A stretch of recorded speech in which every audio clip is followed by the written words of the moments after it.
So, yeah, thanks for talking with us. So we found out a few weeks ago that a extended relative has been sexually molesting our 6-year-old daughter. We involved the authorities at that point, and there has been some negative feedback from other family members on that. Yeah, well, screw them. They don't get a vote.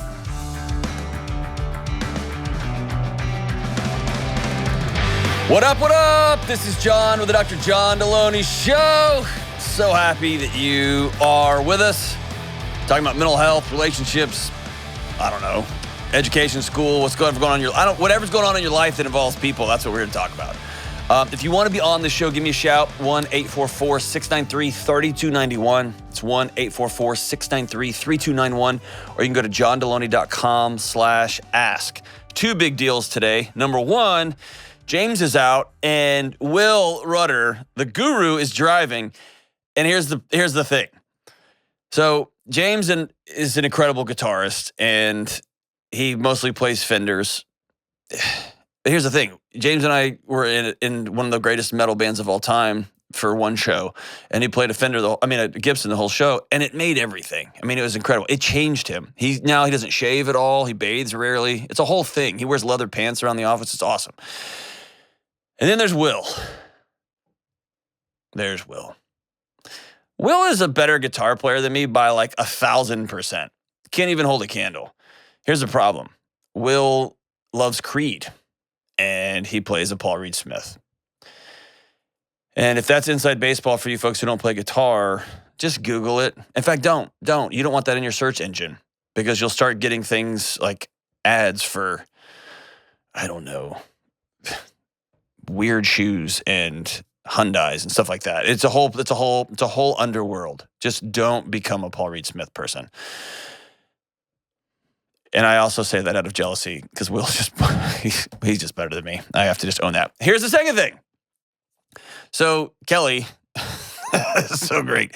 Yesterday, I'm minding my own dad business, sitting in my own dad chair. We got chairs, and it's awesome.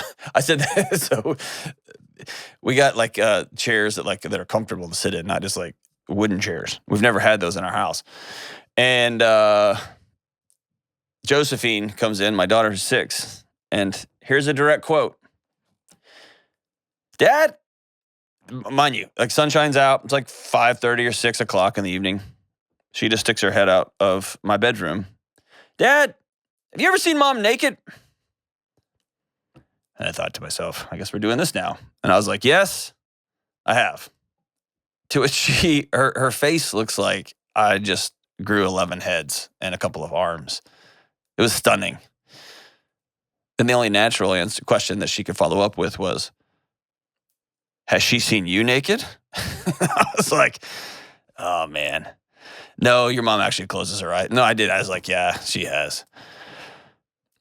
And just to see the confusion / dismay / cackling, giggling that went on. It wasn't giggling. It was like the Joker when she was a child, if he was a woman and was a child. The dismay and the, so then she just closed the door, and I thought, yes, because I knew my wife was in there and she was going to finish the rest of that train of thought with her, which was super awesome. Didn't see that one coming. That's all I have to say about that. Let's go to Jenny in Oregon. What's up, Jenny? Hey, John. How's it going? I'm recovering. And you? Sounds like it. Oh, I haven't had those questions yet. Mine's only 9 months old, so I'll get there. Listen, it's so great. I wish you'd seen it. In our house, we talk about that all the time. I guess you just never put 5 and 5 together. And anyway, the follow-up question was, did y'all just stare at each other? It was she just went down the rabbit hole for a minute. So anyway, well, good luck with that. Enjoy these silent years while you have them. Right. So what's up? Well, my question for you today, my husband and I are actually expecting our second in October. Congrats. Thank you. And we're both struggling with a little bit of gender disappointment. We both were really hoping for a little girl. Mm-hmm. And while we are excited, we are having another little boy. And so I'm trying to really figure out how to navigate that. Both my husband and I, unfortunately, he's at work right now, so I'm kind of speaking for the both of us as far as that goes. But we're needing some help because we're really kind of struggling emotionally. So this sounds deeper than just traditional disappointment or just bummed out. So it sounds like there's another layer to this. Talk to me about that. Oh, I'm sure there probably is.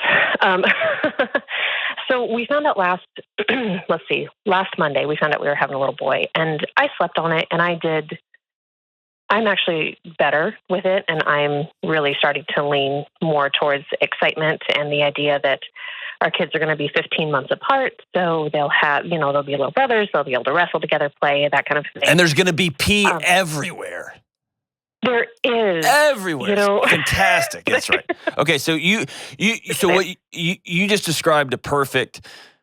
We're disappointed. Our hearts kind of dropped, and at the same time, no, this is going to be amazing, right? So, and then you've begun to actually create a new picture of what this is going to look like. Right. So I have, and I'm starting to, but it creeps. The disappointment for me personally creeps back up a little bit when, like, I'm doing some grocery shopping or I'm at Walmart grabbing whatever, and I see a little dress or I see something that's more specific to a little girl moment that at least I know with this second little, we're not going to get. The original plan was to hard stop at 2 and be done. Nah, have 7. Have 7. Yeah, no. Yeah, let's go with a no on that one. Okay, so and is your husband taking this hard? He is, and I'm a little more concerned on his end of things than I probably should be, just because I love him and I want him to open up and I want him to feel like he has a safe space to discuss things if he wants to. I tried to have a conversation with him, or rather, I tried to open the door to have the conversation with him about this gender disappointment, because he actually admitted to me that he was going to be disappointed. Before we knew what the gender was, he admitted to me that he was going to be disappointed if it was a little boy. We went on a road trip this past weekend, and my first question to him was, do you have the capacity to discuss gender disappointment on this trip? He said he hadn't really even had a chance to process it yet. My husband's really good at kind of just pushing it back and not processing it. And I do it too, by all means. Yeah. I've just learned over the past couple of years through my counseling how to process it a little sooner and go from there. And I'm a little concerned that he's not going to be able to process it the way that he needs to. And I just don't want him to hold on to that disappointment. And I don't want it to sneak up on me either every time I see a cute little pink dress. Right. Or, so a couple of things here. One is he's lucky to have you. And let me back out. So ultimately here, you guys created a picture that picture's the positive way I can say this, okay? And then I'll give you the negative in a second. You created a picture of a life that had a little boy and a little girl in it, right? And suddenly you start to dress that picture up figuratively and literally, right? You put clothes on that picture. You put little adventures on that picture. You put hugs on that picture, all those things. And then if you're like me, I can fast forward 20 years real fast, right? Like me, I'm going to sweat the guy out at prom and all those things like that happen, right? I can go way down the road husband was picturing cleaning the guns on the first date. All that fun stuff, right? So we can do that. The not nice way to say that is y'all created a fantasy that wasn't real. And now what you have permission to do, if permission granting is something I can do on a podcast, you're allowed to be sad about it. Just be sad about it. Like, we thought this was going to look like this, and it's not. And it's going to sound like a harsh word. We're going to grieve it. We're going to openly state out loud, we wanted this to be the case, and it's not. If you don't, your body will continue to try to solve for that picture, that original picture that you painted together. And the person who will bear the weight of that will be your new baby boy, your son, right? And that's what I'm worried about. So here's a couple of things. The plans were a fantasy, but they were plans nonetheless. So what I want y'all to do is this idea like, well, I haven't really processed it yet. You're not going to unless you start speaking about it. You've heard me say a million times, grief demands a witness. You got to say it out loud in front of somebody else. And so I would love for you to, and this is going to sound ridiculous, this isn't a funeral, But I would love for y'all to have some sort of marker ceremony where you speak out loud. Even if it starts with you telling him, hey, I talked to this guy and he said, we're allowed to be sad for a minute. We're allowed to be bummed out about it. And by the way, you might be 25. Your son might be 25. And you walk and see a girl in a cute dress. And you're like, I never had a daughter. That might always be there. It's not a bad thing. You don't need to avoid that. By trying to avoid it, you're going to end up cutting yourself off from your friends that have little girls. You're going to end up being annoyed when your son brings home a little girl and wondering why, right? So acknowledge it. Yeah, man, that would have been awesome. I don't have that.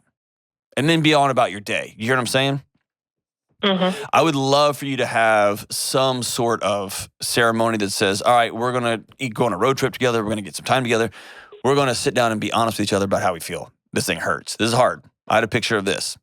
And then in short order, and this is important, y'all have to be about making a new picture with this little boy in it like you're doing. And you got to do that together. Okay. And I would push him on this, your husband, until he tells you the words, I can't handle this right now. Please stop. I would say, I want to have this conversation. And you go first setting the rules. We're allowed to say that we're sad. We're allowed to say we're pissed off. We're allowed to say we're frustrated. We're allowed to be upset at our little boy for not being what we wanted. We were allowed to do that.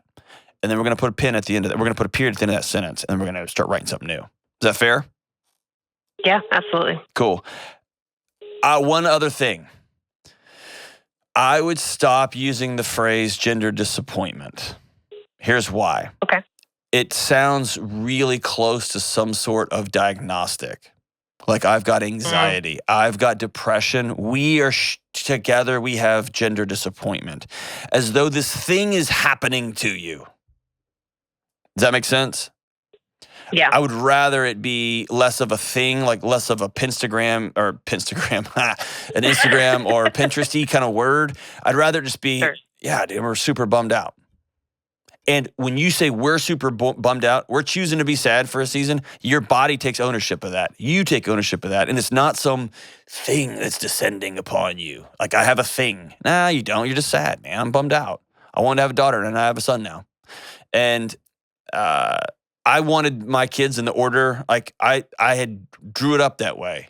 And I got lucky, but I will tell you, my heart was beating when we went to the first sonogram with my son. Like, is this good? Like, right? So I'd kind of built it up, and I was like, and it worked out for me. It ended up that we rolled the dice, and it worked out well. And sometimes it doesn't. So I think it's just owning that, and then saying, okay, here's what comes next. But if you please do me one favor, don't feel guilty about being sad. Is that cool? Yeah, absolutely. Have you felt that? I have. It's more of, I'm assuming it ends up being the same, but it's more of, I'm afraid that I'm going to treat this pregnancy differently or the outcome differently because I secretly wanted, or not so secretly, wanted a girl versus a boy. And, right. And I know that that's not fair to my unborn son. I want to give him every opportunity that my first son, Charlie, has and had.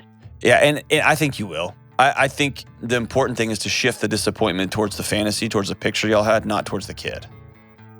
And that's the marker there. So we had this picture. It's not going to happen. I'm going to be bummed out about that.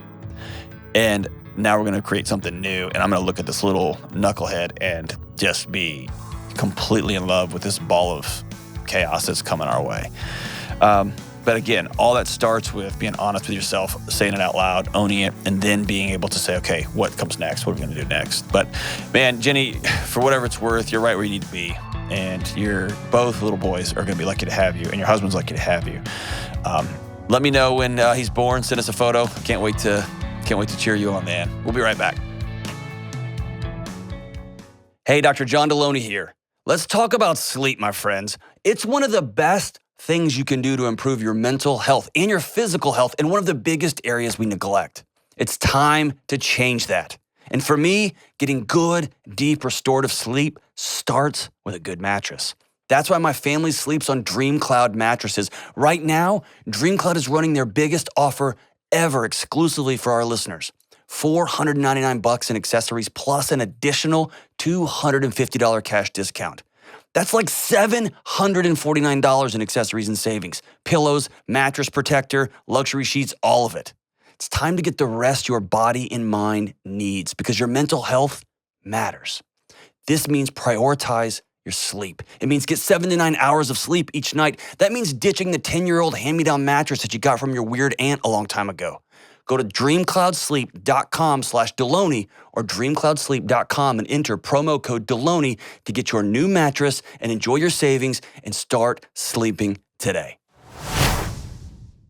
All right, let's go to, Nicole in Kansas City. What's up, Nicole? Hi, Dr. John. How we doing? I just started listening to your book this weekend, and it's amazing. It's awesome. You think so, really? That makes me happy. Yes. Hey, and it's making me happy. When this call is over, if you will just DM me your Venmo, and I'll send you some cash for saying that. I'm really grateful. Oh my gosh, that's appreciate so nice. That. You don't need to do that, but I appreciate it. Thank I don't you. even know how Venmo works, so I really can't do that, but it sounded cool to say. Right. So, hey, what's up? How can I help? All right. So I'm a divorced mom of 2 awesome kids. My 9-year-old daughter has been diagnosed with ADHD. She's also been diagnosed with oppositional defiant disorder, which I know is controversial, but the fact is that she actively defies me. The default answer is no on everything. Sure. And she rejects anything that's important to me, so, if it's something that I like or I want to do, it's going to be a no automatically. Give me an example. So, even just like, let's go to the zoo today. No, I don't want to go to the zoo today. Okay. I mean, it's just, everything is a default no. But my question, that brings me to my question. So I am in a relationship now. I'm dating someone, I shouldn't say dating. I'm in a relationship, and we've been together for some time now. Y'all need to have the DTR. You need to define this relationship. Yeah, well, it is defined. We're in a relationship, and I introduced my kids early on in the relationship. I introduced my kids to this man, and they I didn't introduce him as a boyfriend right away.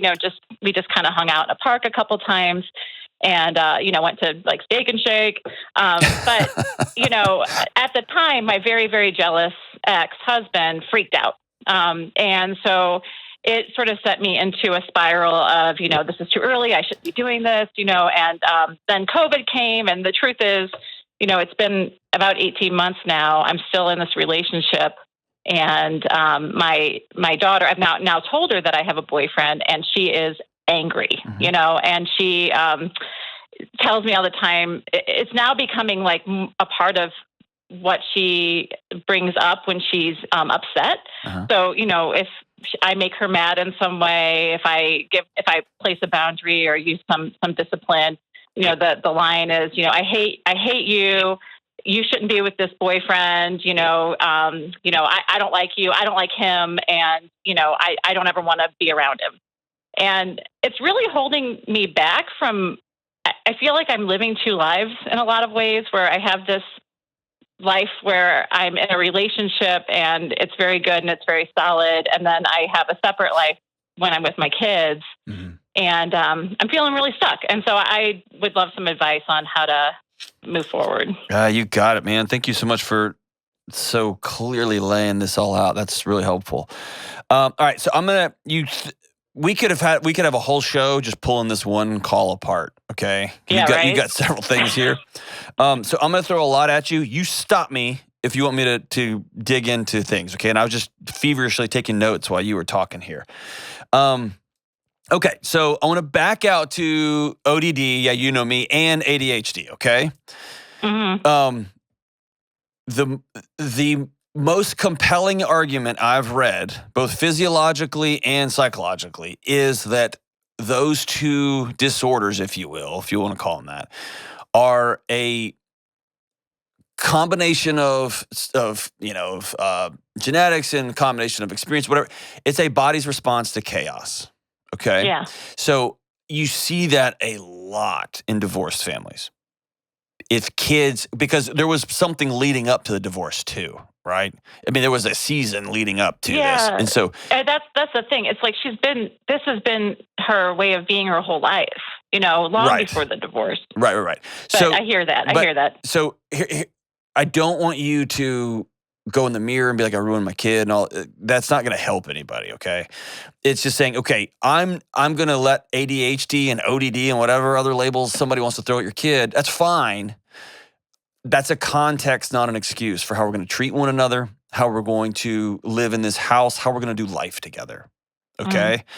And so the way I explain it to my son, and I'm a guy who's my ADHD is comical. It's off the charts. So it's ridiculous. So what does that mean? That means I have to set up systems so that it doesn't give me a pass on showing up to work on time, on treating people with respect, on being kind, being prepared. I don't get a pass on that. I just have to do more work than the average person to get ready for some stuff. I got to set alarms when I sit down to talk to my kids in the morning so that I don't miss like when I need to leave, so that I can be on time for my recording, right? Or to be on air, or whatever the thing is. And so I just have to create a new life, and that's fine. Everyone's got their stuff.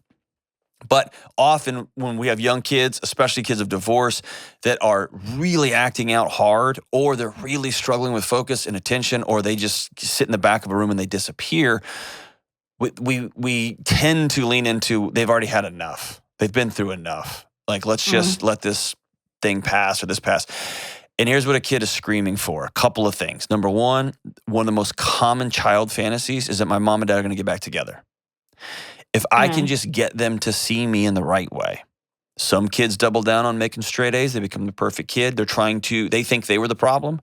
Other kids say, can you see me? Can you see me? Can you see me? And that looks like I'm screaming, I'm yelling, I'm banging my head against the wall. Ultimately, there's this fantasy of we're getting back together. If it was possible, which it might not be, I would love a conversation now that your daughter's 9 with you and your ex-husband and her to say, we still respect each other. I'm dating somebody. Is your ex dating somebody? Yeah. Okay.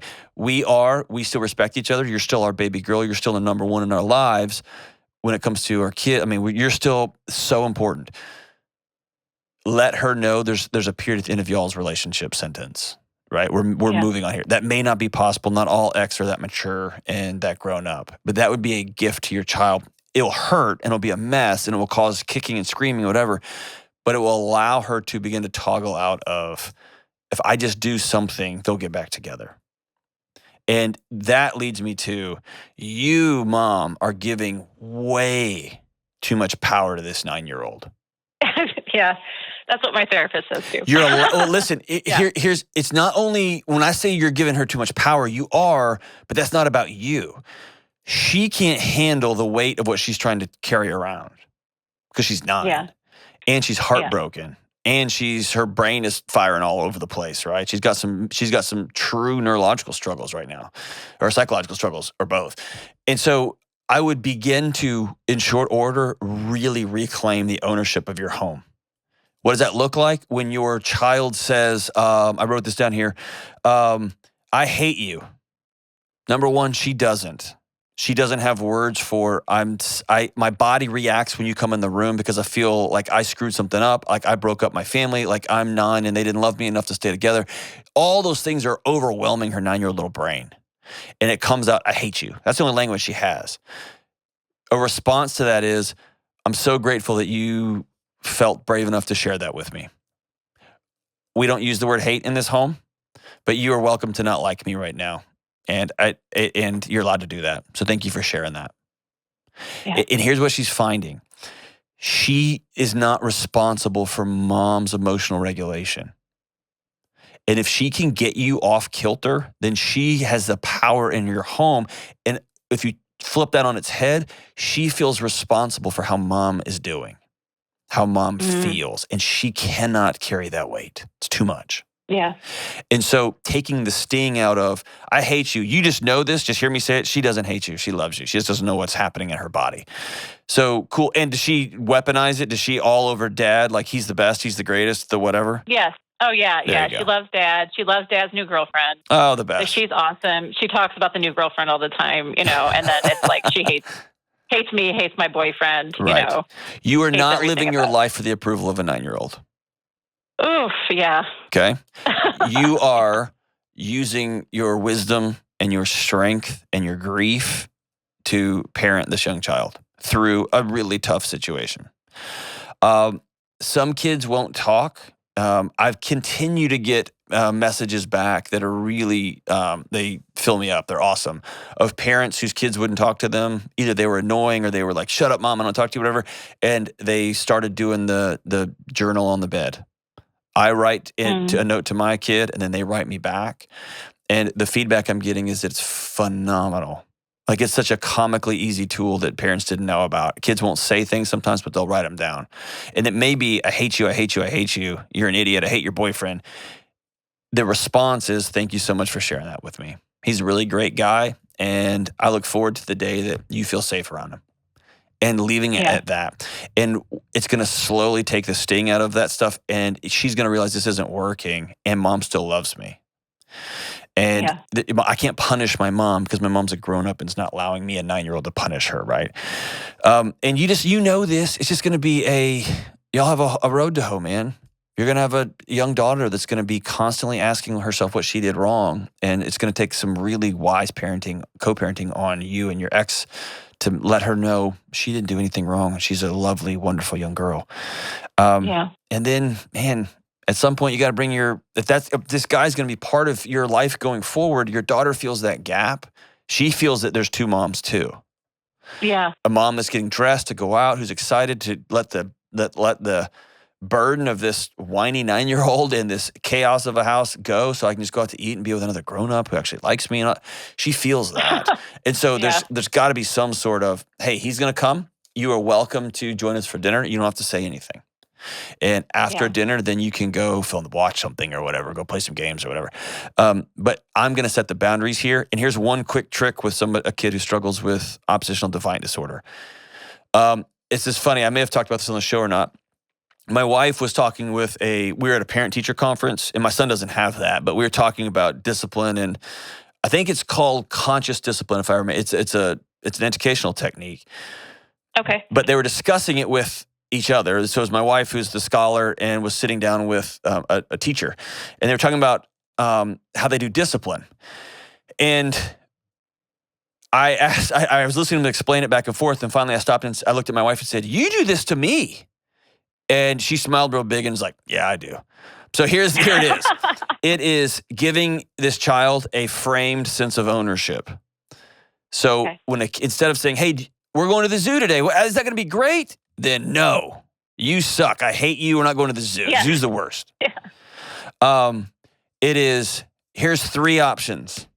And one of the options can be ridiculous. We can sit outside in the yard and do nothing. That can be one of them. Or we can go to a movie, or we can go to the zoo. You get to pick. I'll give you 15 minutes, and I'll put on your favorite music while you decide. And then there's this sense of, well, that's what I'm talking about. I'll tell you what we're going to do today, right? And there's a sense of ownership, and really you framed the whole thing up. Yeah, that makes sense. Right. Although it does lose my other child in the mix, but I mean, that's a whole nother conversation. Or this time you get to pick. Next time the other child gets to pick. Or y'all get to work on this together. And if y'all don't come up with something in 15 minutes, I'm picking. And I'm going to pick that we're just going to go eat broccoli at a local restaurant, right? I'm going to pick something ridiculous. But we're going to let that 9-year-old choose, let those kids own it. And then you win. Because what you want is great, fun time with your kids. And you'll get that. Yeah. And they will go with their heads held high and their chest puffed out a little bit. There may be some, I'm not doing any of this stuff. You can't make me do any of it. And then you can say, yeah, we are. You're coming with us because you're 9 and I'm just bigger than you, right? And you don't ever want to resort to that sort of power, but sometimes you have to with, geez Louise, 9-year-olds. But here's what we're doing. We're just going to take that weight off of your kid. She's not running the show anymore. And maybe you even sit down with your 9-year-old, depending on how articulate and how much she can understand, take her out to breakfast and say, it's been a hard few years and you've had to own a lot of what's going on in here. So I'm going to take ownership back of the house. You're my little girl and you have a special place in my house. This house doesn't work without you. I love you so much. And so I'm going to start picking up some of the slack that I've let you have. And here's a couple of the rules. We're not going to say hate in this house. If you say the word hate, then you're choosing to fill in the blank consequence. And I hate that. I don't, oh, actually, I just said hate. I don't like that. I don't want you to choose those things because I want you with us and I want you fully involved, right? But those annoying things, we're not going to say bad words in the house. That's just not how we talk to one another here. We treat each other with dignity and respect. You can be sad and frustrated all you want. That's great. But you're not going to use ugly words. You're not going to say bad words in the house and so on and so forth, right? All I have to say is, it's a mess. Growing up and dating and making, secondary families and kids, the whole thing's a mess. Retain that ownership of that home and let your daughter know, I see you and I hear you and you are allowed to have your feelings. They're okay. We'll be right back. Have you ever thought about how a lot of us would drop anything to help somebody else, but we often don't give ourselves the same level of care? We spend time, energy, money on everyone else. But when it comes to making time for vacation, for exercise, for talking with a mentor, for sleep, even going to therapy, we don't do it. And we don't even realize it. We don't even think about it. You are worth it. This month, BetterHelp Online Therapy wants to remind you that you are important, that you are worth being well, and therapy is a super important way you can show up for yourself. BetterHelp is online therapy that offers video, phone, even live chat sessions with your therapist. You don't even have to see anyone on a camera if you don't want to. It's more affordable than in-person therapy, and you can be matched with a therapist in under 48 hours. Today, Dr. John Delony Show listeners get 10% off their first month. So decide to invest in yourself. You are worth it. And go to betterhelp.com/Delony to get 10% off. That's betterhelp.com/Delony. All right, we are back. And for this third call, I just want to let everybody know this is a tough one. This is a tough one. Kelly let me know about this call coming so I could sit down and meet with an expert just to make sure. Unfortunately, I've had too many of these conversations. I want to make sure I hit the nail on the head on this one. This one's too important and too hard. So I'm going to turn it over to Tom in Chicago. He can walk us through what's been going on. Hey, Tom, what's up, man? Oh, we're hanging in there. Good deal. So Kelly sent me a note ahead of time on this call so I could sit down with an expert, which I spent some time with to make sure that I was able to serve you guys the best we can. But I want to hear your story just as much as you feel that you can share with us, and we'll go from there. Sure. Thanks for talking with us. So we found out a few weeks ago that a extended relative has been sexually molesting our 6-year-old daughter. That person has now been arrested. So our question for you is, what does the next days, weeks, months, years look like for our daughter, and how can we best help her? Oh, man. So walk me back. How'd y'all figure? Number one, I mean, this is every parent's worst nightmare, right? And I just, as the father of a 6-year-old girl, my heart's broken for you. And I'd hug you if you were sitting here. So just from your city to my city, know that I love you and I'm sorry this happened. Jeez. So how did y'all walk me through how you found out? What's happened since then? Yeah, the short version was my wife observed it in action and observed what was happening. We found out it's been going on for several months, and then we involved the authorities at that point. And then, good for you. Thank you. Good for you, man. So, wow. Yeah, there has been some negative feedback from other family members on that. Yeah, well, screw them. They don't get a vote. Yeah. Forget them. If you ever doubt that once, just call me, and I'll just say, screw them. They don't get a vote. Thank you. The worst. Absolute the worst. Unbelievable. It's disgusting. And hey, I hate the fact. Oh, I hate everything about this, man. So, so your wife witnesses this. Obviously, I'm assuming she flew into a rage and stopped everything. Not a rage. She pulled the kids out of the situation because our younger son was there at the time. It was probably fairly typical of these sort of situations where they were sitting on a chair and watching a perfectly fine video, and the person put his hands down inside her pants. Yep. So she separated them, started talking to people, and our daughter, after a little bit, did say, yes, this had been happening. It had been going on for a while. Yeah. And then my wife talked to the person who, after lying, did say, yes, it did happen. At that point, my wife removed everyone from the home, the family members' home. And then she came home. We talked about it, and we involved the authorities at that point. Gotcha. Well, man, I am so proud of y'all for listening to your daughter and believing your daughter. Obviously, your wife saw this, and for calling the police. That already is step one towards healing. Okay. Did y'all go through the rigmarole, the forensic interview, the nurse examination? Did y'all go through all that? Yes. Yeah, that happened within a few days afterwards, and then there was nothing else. Physically, she's fine. Okay. For people who don't know, when you call the police, they'll normally go to a forensic interview where somebody, some sort of psychologist or sometimes a detective will walk through an interview. Sometimes it's done in play therapy. Sometimes it's done in a really not great way, just in an office with big fluorescent lights, and it's really scary and intimidating for a 6-year-old. But that's when they really dig in and get to the bottom of what happened. And then there's often a nurse's examination, which is a really invasive but very important physical examination to see if there's any tearing, any sort of physical issues here, right? And here's what I'll tell you. That feels like you can exhale a tiny bit when those things are over. I don't want you to underestimate what a huge shapeshifter impact that was for your daughter. Okay. Yeah. Those things sometimes come up 15 or 20 years later when she breaks her arm and needs to go to the doctor and she won't go.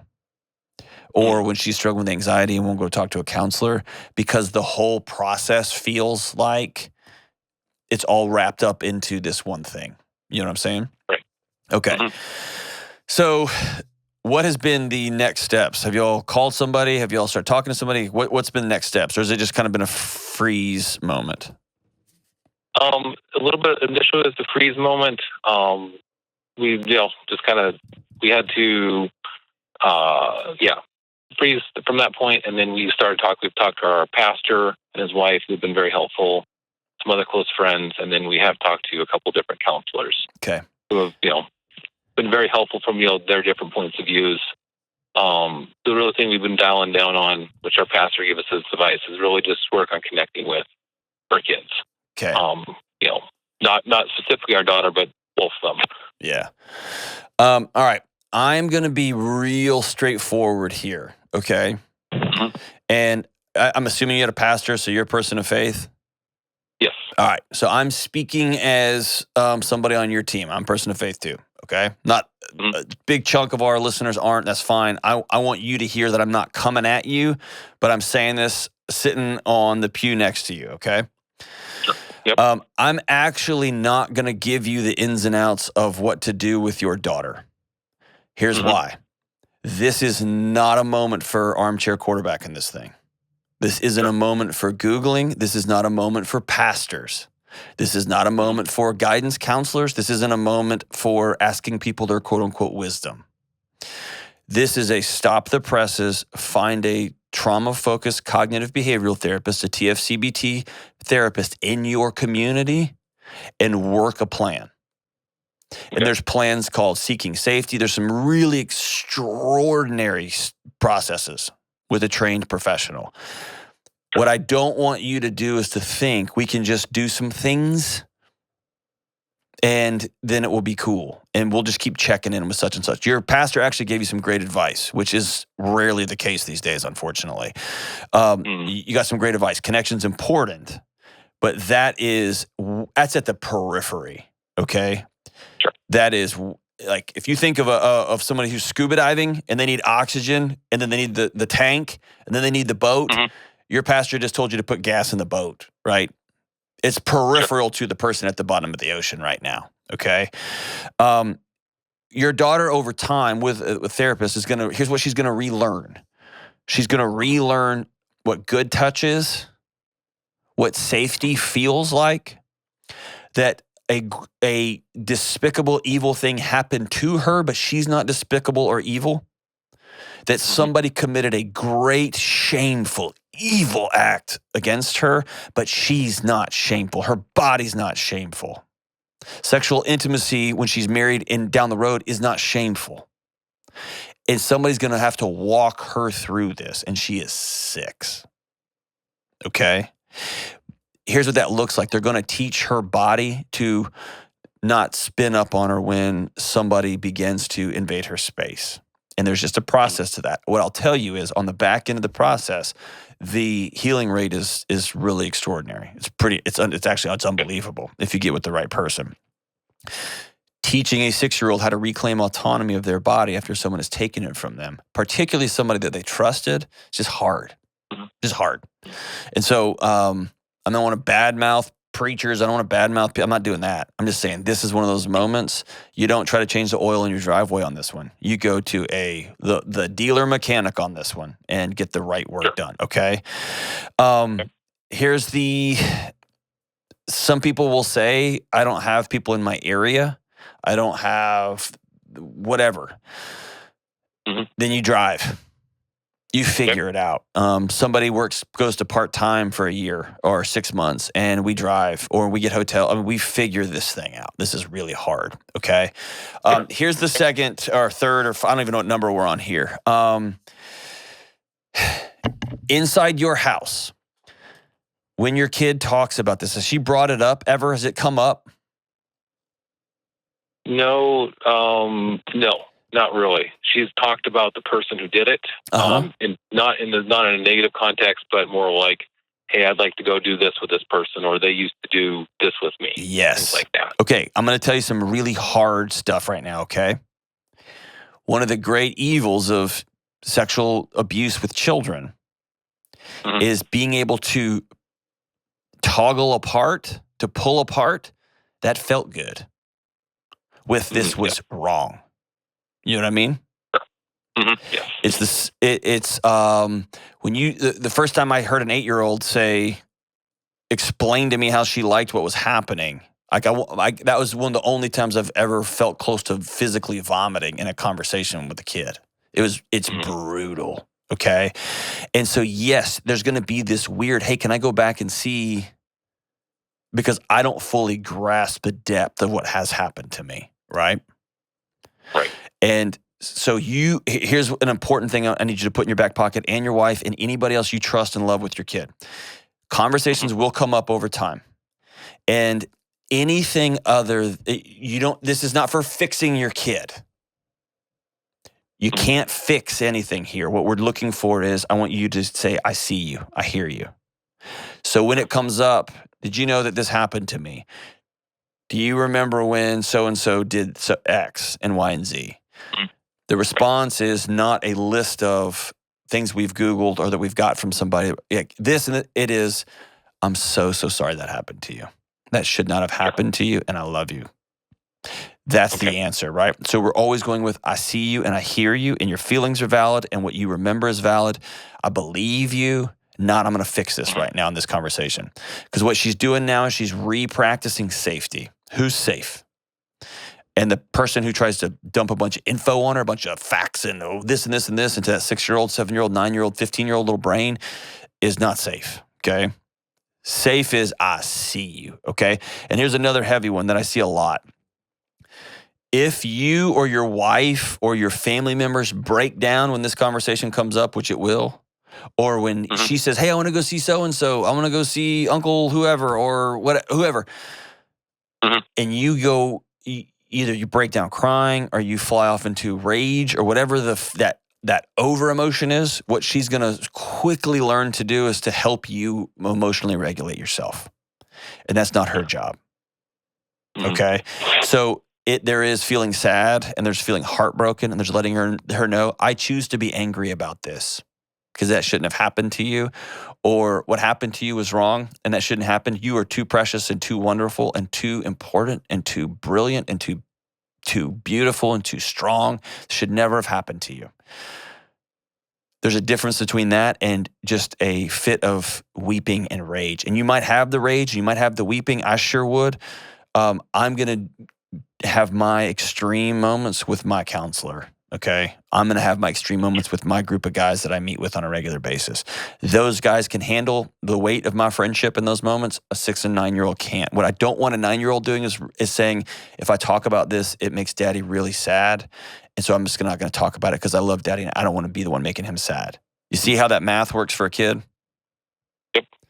And so it's that balance of, you don't want to be a robot. You want him to know, no, this made me sad and I'm choosing to have my heart broken here, all those things. And I'm still in control of my body. I'm still in control of my feelings and emotion in this house. Here's the last thing I'll ask you. Without getting in detail about the family member, how are you, man? Like, somebody in your family hurt your kid. Like, that's a hard thing to make peace with. Yeah, I didn't really have any. I had more of the sadness emotion, just the weight of the situation, not any of the anger or rage. It will come. That's bad. It will come. Okay, be ready for it because it will come in waves. Okay. Have you had a chance? Is this your family member or your wife's family member? My wife. Have you had a chance to talk to the person? I had a short conversation with them an hour or two before they were arrested when they were asking me not to call the police. Okay. And that's been it. I would recommend, of all the things I've just told you, besides seeing your kid, the second most important recommendation is I would make sure you are constantly writing things down that you feel, that you want to say, that come to mind. I wish I could have this phone call, and they'll come more and more over time. And when you are about to go to sentencing and when your daughter gets put on a witness stand, which she probably will, all those kind of things, make sure you've got a legacy of writing this stuff out. Here's why. Okay. And your wife too. If you don't, I call it leakage. That's a gross counseling word, but it will find its way out. And it usually finds its way out in a real inopportune time that sometimes makes you look foolish or you look like an idiot. Like, you look like the problem when you're not. You're a dad who is beside himself because somebody hurt your baby. You know what I'm saying? So this is constant. I would really recommend you and your wife get somebody to talk to, because there's going to be the guilt, and it was your family, and I can't believe I missed this. All those things are part of the healing process that the whole family is going to undergo here, and having a person that would walk through that with you would be really important. Sure. Okay, so I just threw a lot at you. Here's what the next few months is going to look like. You ready? Drum roll. I have no idea. Okay. I have no idea. Sure. I know that if you get your daughter into some sort of TFCBT treatment program with a therapist that you trust, that's good, and you and your wife see her and give her space, and you are connected with her, and you let her have her feelings out loud, that the chances that she grows up to be well and whole are very, very, very good. Okay. And this will raise hell in her for years and years and years to come. It's the evil of sexual abuse and trauma. Okay. Sure. It's holding both of those things very loosely, right? Anybody who tries to tell you, well, the next 2 months is going to be like this, is just selling you something. Get away from that person. Okay. Don't take any outside counsel or information and try to impose a framework on how your daughter should be healing right now, how she should be feeling. Her grief is hers, and she doesn't even know she's grieving yet. Right. She misses special time with Uncle so-and-so. And that's so disgusting to even say out loud, but that's the reality of a 6-year-old, right? Yep. How's your marriage right now, brother? As good as it's ever been. This has not created any sort of stress between us, thankfully. It's awesome. It's been good. Awesome. The temptation will be, y'all have been really tight and having a lot of great conversations and probably going on walks and having moments of what do we do now and all those kind of things that can bring a couple together. Please make sure you put a star on a day on the calendar, and y'all continue having these at regular intervals. How are you? How are we? How are we doing? How's things going? Are we going to go out on a date tonight? Are we going to continue to do life? Okay. Right. Please make sure y'all continue that thing moving forward. And again, it's not going to help you. I just need you to say it out loud, man. I'm sorry this happened. I'm sorry, man. Thank you. That's, and by the way, call me anytime you need me to tell you to screw them. Sure. Any family member there should be a race to the police department. I'm going to call him. No, I'm calling him. Let's call him together. That's the race. Okay? Anybody who tells you, well, I just don't think we should press charges, or are we sure? Anybody who says that is done. Sure. Got it? Yep. And that might be really hard. It might be your wife's parents. That might be her other siblings. And they are opting out of your life if they make those suggestions. Okay? Yep. I've got no quarter for that nonsense. It should be a group of people rallying around a hurting 6-year-old little girl, not trying to protect a scumbag. Ugh, gosh, man, somebody who's got a lot of challenges. Anything I can help you else with, brother? I feel like I talked at you a lot. Anything I can help with, man? No, I think that has been very helpful to give us a pathway to what we should be doing and get in touch with the right counselors. Okay. If you need something, man, please, I'll walk with you through this. Holler at me if you need anything. And just so for the general public, we are talking about creating some training for pastors on what they say when someone drops us on, because they just don't have that training. And what would we say to people who are just helpful friends and neighbors and go-to folks in communities? What do you do? What do you say when a child drops us on you, or when a parent comes to you? What do you say or do when somebody in your family comes to you and says, hey, I think one of our family members is abusing children? What do you do at that point? So we may come out with some trainings there. If you have interest in that, holler at me, because I think we're going to need to get on that. There's just too much hurt going on and too many people hurting kids. And then the follow-up, the care that happens right after, that's just a mess, man. Thank you so much, Tom, for being brave and for having the hard conversation. And big shout out to you and your wife for staying connected during the season and for loving that 6-year-old little girl.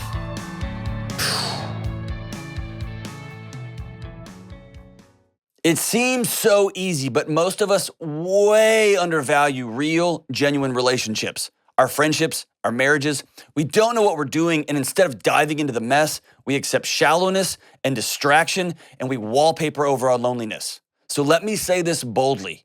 You cannot be well alone. You've got to get connected to real-life people and have deep, powerful relationships. I'm talking about relationships where you can be honest, where you can open up, where you can share hard things, and you each know that you'll still show up for each other. And in my new book, Own Your Past, Change Your Future, we'll walk through a not-so-complicated approach to relationships, mental health, and wellness, and getting connected is a key part of that. That's why you'll learn shallowness and loneliness are so dangerous, and more importantly, you'll learn how to create meaningful relationships in your life moving forward. There is no good app to help adults find friendships, but this book can help. Go to johndelony.com to take the next step towards wellness. That's Own Your Past, Change Your Future at johndelony.com. All right, we are back. I think I'm just going to wrap the show up here. This is a hard one. Don't hurt kids. Don't hurt kids. Love your babies. Love your kids. If your kid's struggling, get them the help they need. And don't hurt kids. That's kind of all I got to say about that. So as we wrap up today's show, man, Kelly is a fangirl of Australian boy band pop. Hashtag didn't know that was a thing. And it's what? It's not boy band pop. It's like blues. They don't trust me on this one. I'm trusting Kelly on this one. It's not boy band pop. It's blues. It's the Teskey Brothers. Is that who it is? I'm going to rock them when it's over. It's the Teskey Brothers and their song called Rain. And it goes like this. Let's read the lyrics, yo. Yeah, is that rain? Or are you crying again? Ooh, that's a good line. Would it be the same if I could hold you, my friend? I know it's hard to be alone. A soul with no face. It's a lonely embrace, but I know it's hard. I know it's hard to be alone. Yeah. Now there's clouds between us all and the road ain't so clear, but we can still walk or crawl, but I know it's hard to be alone. It's hard to be alone. Luckily for you, you're not alone. We'll see you soon. Coming up on the next episode, #1 book in the nation, adult nonfiction. We crushed it. I've never been #1 at anything. We all have that one friend, though, that would prefer to listen to the man with 17 YouTube followers out of the trunk of his car with a mobile phone microphone going, guess what, everybody? I figured it out. Listen to this. We all have that friend. My friend happens to be Rachel Cruz. Okay, let me say this. I love conspiracy theories, okay? Yes. I'm not like, I haven't written books. Like, I'm not all like what's in my head. And the reason she doesn't write them down, because then they'll know. That's why.